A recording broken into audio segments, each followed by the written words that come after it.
D, Fresh Kid C, Yes, sir. Fresh Kid P, Fresh Kid T. Oh yeah, we back. Oh, and Zafoon, by the way. Yeah, Jones. Dylan, what made you sign for Halifax in the off-season? Well, I've been at Gateshead for a few years and I've sort of seen Halifax play in that, and I like the style of play, and they're just a top side in this league, so I think that's where you want to be playing.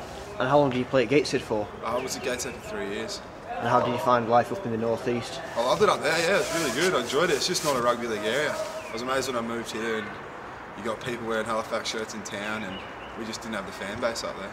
So there was no talk of rugby league at all in there, and do you think that hindered Gateshead's progress? Yeah, definitely doesn't help. They've got great facilities up there, but they just don't have the setup and the fans to help go forward. And what made you come to England as a player? I sort of just opportunity, really. It wasn't anything else apart from opportunity and see a bit of the world. It was nothing serious when I first came over here, but I suppose the more years I've played over here, the more serious it's got, especially now at Halifax. And what are the differences between the two games in Australia and England? Is there much difference in the terms of tactics and ability? I think maybe a little bit in the tactics, just because the weather over here, really. The pitches can be a lot heavier, especially this time of year, so that's about the only difference, really. And do you think rugby league's better as a summer game or a winter game?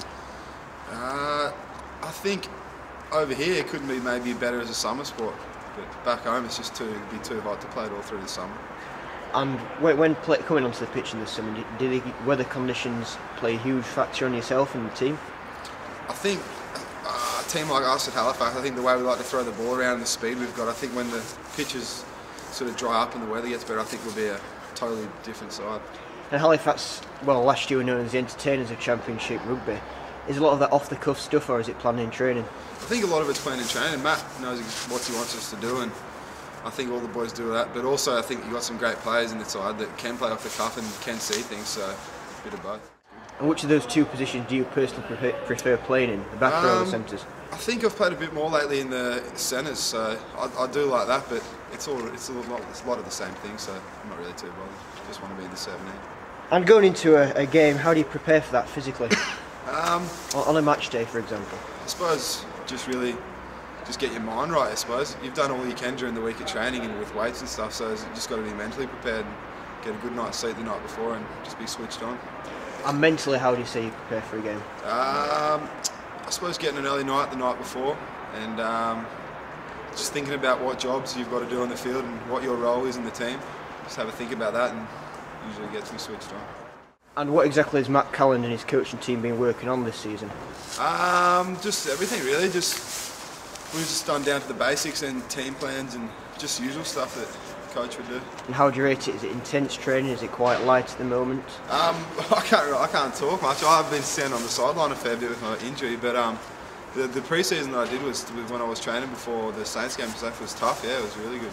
What injury was it you sustained earlier in the year? I've just hurt my back, my lower back. So you should be back quite soon. Hopefully I'll be back next week or the week after. In terms of the English game, the Australian game, it's recently been adopted in Australia to have two rugby league referees. What are your personal thoughts on that? I haven't seen too much of the two referees in Australia, but from what I've heard, it seems to be helping the ruck a lot, so players can't get away with as much. So I suppose it's a good thing. Yeah, speeds the game up. So would you say it's something that the English game needs to adopt, or are you quite content with the referee situation? I think it's something they could look at. Whether they need to adopt it or not, maybe jury's still out, but it's something they could look at definitely. And moving on to Halifax in 2010, who do you think our main rivals are this year?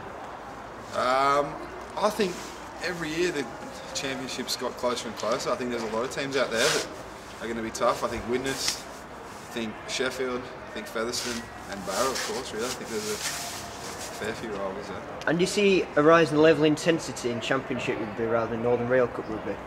I think you definitely do. I think once it's for points, I think you see the boys switch on a lot more and get their heads on and ready to play.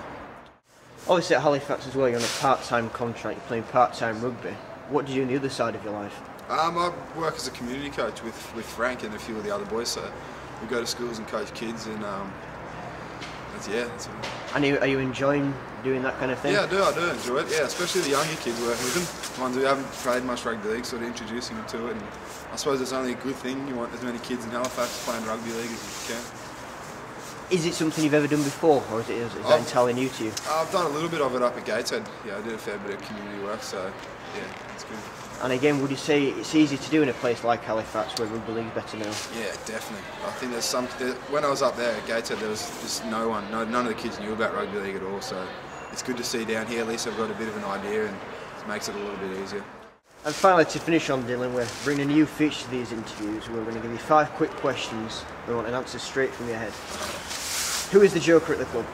Blackie. Who's the grumpiest? Brano. Who's the laziest? Probably me.